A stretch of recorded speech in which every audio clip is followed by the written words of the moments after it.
یہ داستان ہے اوگو سلطنت کے شہزادے فاران لی اور پریوں کی دنیا کی شہزادی الف کی۔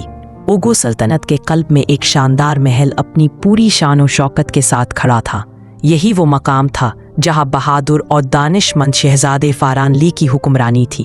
فاران لی اپنی ذہانت، دانائی اور نرم دلی کے لیے مشہور تھا، مگر اس کے دل کے کسی خانے میں ایک انجانی اداسی بسی ہوئی تھی، جیسے وہ کسی نامعلوم مقدر کا انتظار کر رہا ہو، کسی ایسی چیز کا جو اس کی روح کو مکمل کر دے۔ ایک چاندنی رات جب آسمان ستاروں سے جگمگا رہا تھا، شہزادہ فاران لی اپنے وفادار گھوڑے اور شکاری کتے کے ساتھ شاہی جنگل میں شکار کے لیے نکلا۔ وہ گھنے درختوں اور خاموش وادیوں سے گزرتا ہوا ایک چنچل ہرن کا پیچھا کر رہا تھا۔ وہ ہرن کو شکار کرنے ہی والا تھا کہ اچانک ایک غیر متوقع منظر نے اس کی توجہ کھینچ لی۔ زمین سے ایک روشن نور پھوٹ رہا تھا۔ شہزادے نے حیرت اور تجسس کے ساتھ اس روشنی کا تعاقب کیا اور ایک خفیہ جھیل تک جا پہنچا۔ جھیل چاندنی میں چمک رہی تھی، پھر پانی کی سطح سے ایک حسین پیکر نمودار ہوا۔ وہ کسی اور عالم کی شہزادی تھی، الف، پریوں کی دنیا کی شہزادی۔ اس کے پر کہکشاں کے ستاروں کی طرح جگمگا رہے تھے، بال رات کی طرح سیاہ، اور زمرد جیسی آنکھیں حیرت انگیز چمک رکھتی تھی۔ شہزادہ فاران لی پہلی ہی نظر میں اس کی جادوئی خوبصورتی اور معصومیت پر فریفتہ ہو گیا۔ الف بھی اس کی طرف بڑھی، ان کی نگاہیں ملیں اور اسی لمحے ایک انکہی محبت جنم لینے لگی۔ الف نے بتایا کہ وہ نور حیات نامی ایک نایاب پھول کی تلاش میں ہے، جو صرف 1000 سال میں ایک بار کھلتا ہے۔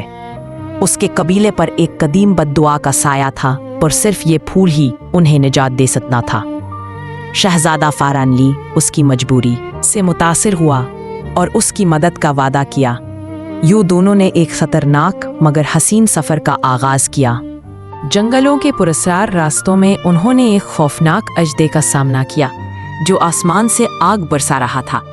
فاران لی نے بہادری سے تلوار اٹھائی اور الف نے اپنے جادو سے اسے ہمیشہ کے لیے ختم کر دیا۔ پھر وہ شیطانی جنگجوؤں کے نرغے میں آئے، مگر شہزادے کی تلوار نے انہیں شکست دی۔ ایک جگہ جادوئی جال میں پھنس گئے، الف نے اپنا جادو کیا اور انہیں آزاد کروایا۔ آخر کار وہ نور حیات کے مقام پر پہنچے۔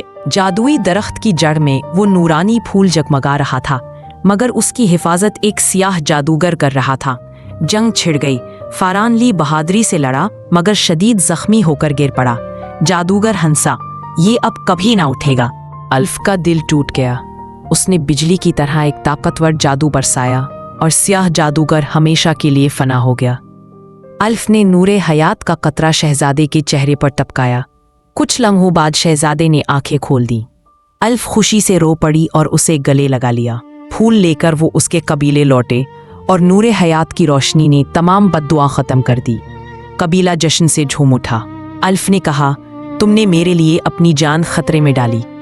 شہزادے نے جواب دیا، یہ میرا نصیب تھا تمہارے لیے۔ الف نے عہد کیا، میں اپنی دنیا چھوڑ کر ہمیشہ تمہارے ساتھ رہوں گی۔ یوں اوگو سلطنت میں شاہی تقریب ہوئی اور شہزادے فاران لی نے پری شہزادی الف سے شادی کر لی۔ جنگلوں کی چاندنی راتوں میں وہ دونوں ہمیشہ کی محبت میں گم رہتے تھے۔